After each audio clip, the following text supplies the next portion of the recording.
औज़ुबिल्लाहिमिनश्शैतानिर्रजीम बिस्मिल्लाहिर्रहमानिर्रहीम। आज का हमारा टॉपिक है माल्टोडेक्स्ट्रिन।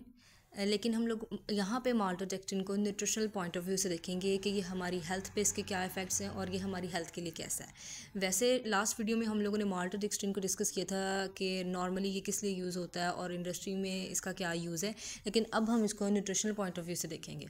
तो ये जो है नॉर्मली जो बनाया जाता है मोस्टली कॉर्न से बनाया जाता है। कॉर्न की हाइड्रोलिसिस से, जो कि स्टार्ची प्रोडक्ट है। नॉर्मली ये सारे स्टार्ची प्रोडक्ट ही हैं, वीट, राइस और पोटैटोज़, इनसे इसको लिया जाता है माल्टोडेक्स्ट्रिन को, क्योंकि ये हमारे पास ग्लूकोज की ही चेन होती है कि ये हिडन शुगर है कि इसमें जो माल्टोडेक्स्ट्रिन है वो ग्लूकोज के मॉलिक्यूल ही मिले होते हैं। यानी कि माल्टोडेक्स्ट्रिन जब भी मेटाबोलाइज होगा तो हमारे पास जो प्रोडक्ट आएगा वो ग्लूकोज आएगा, यानी कि माल्टोडेक्स्ट्रिन खाने से हमें ग्लूकोज मिलेगा।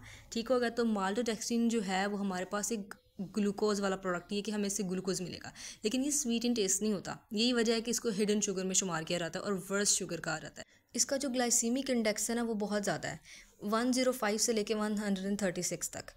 तो नॉर्मल शुगर जो हमारे पास है, टेबल शुगर, अगर हम उसकी ग्लाइसीमिक इंडेक्स की बात करें तो वो 74 है, और इसका 105 से नॉर्मली जो इसकी रेंज है वो 136 तक है।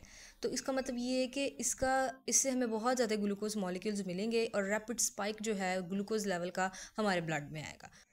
बहुत सारी जो कंपनीज़ हैं या इंडस्ट्रीज़ हैं वो क्या करती हैं कि लो फैट फूड बनाने के लिए या शुगर फ्री फूड बनाने के लिए जो है वो माल्टोडेक्स्ट्रिन को यूज़ करती हैं और फिर उसके ऊपर लेबल लगा देती हैं कि ये जो है शुगर फ्री है या लो फैट है। हकीकत में शुगर फ्री फूड वो होता नहीं है, क्योंकि उसके अंदर माल्टोडेक्स्ट्रिन ऐड किया होता है। सिर्फ उसका स्वीट टेस्ट नहीं आ रहा होता है जिसका वो फ़ायदा उठाते हैं।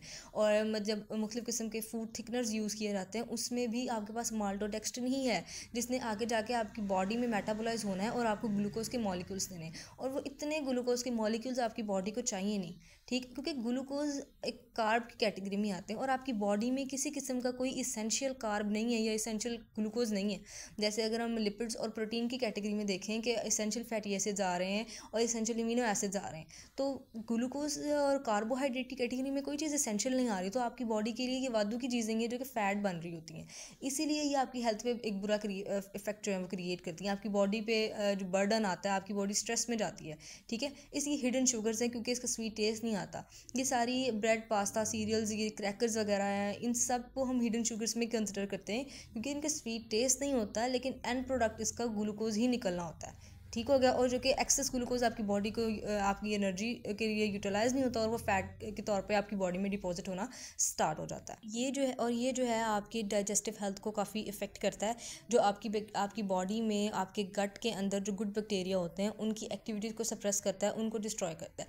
क्योंकि स्मॉल इंटेस्टाइन और लार्ज इंटेस्टाइन, अगर हम स्मॉल इंटेस्टाइन की बात करें, इसका एब्जॉर्प्शन के साथ बड़ा इंपॉर्टेंट रोल है कि आपकी बॉडी में जो फूड आ रहा है उसमें से न्यूट्रिएंट्स को निकाल के आपके ब्लड में डिपॉजिट करना है।